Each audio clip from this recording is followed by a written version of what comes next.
mga empleyado sa Office of the City Environment and Natural Resources sa Legazpi City, pinanguluhan ni Salvi Coral, head sa OCER, mihimo og lakbay-ara sa siyudad sa San Carlos niadtong Hulyo 8, 2014. Mihimo og courtesy call ang mga nasangpit nga mga bisita ngadto sa buhatan ni City Mayor Gingo Vamayor Jr. og nakigbaylo og pipila ka hunahuna kabahin sa solid waste management practices nga mao ang ilang tumong sa maong lakbay-aral.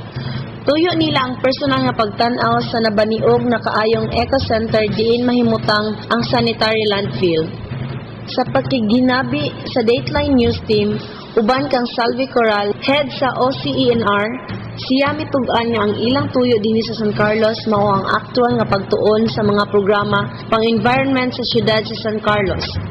Dugang niya nga ang San Carlos nabantog na kaayo sa mga best practices ug daghan ng mga awards nga nadawat kabahin sa pag-atiman sa basura.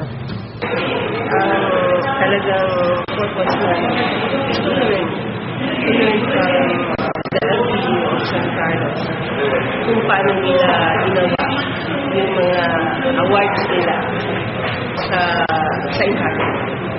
Maraming awards and galing po of award kami for three times, I think.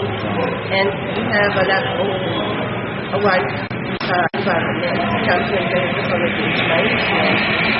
Sila si Engineer Arthur Batumalake ug Engineer Loreto Sanchez sa City Environment Management Office maoy ning pasabot sa mga programa pang-environment sa siyudad sa San Carlos ug ning tubag sa mga pangutana sa mga bisita. Gikan sa City Hall, miadto ang grupo ngadto sa Eco Center kinuyugan sa staff sa City Environment Management Office.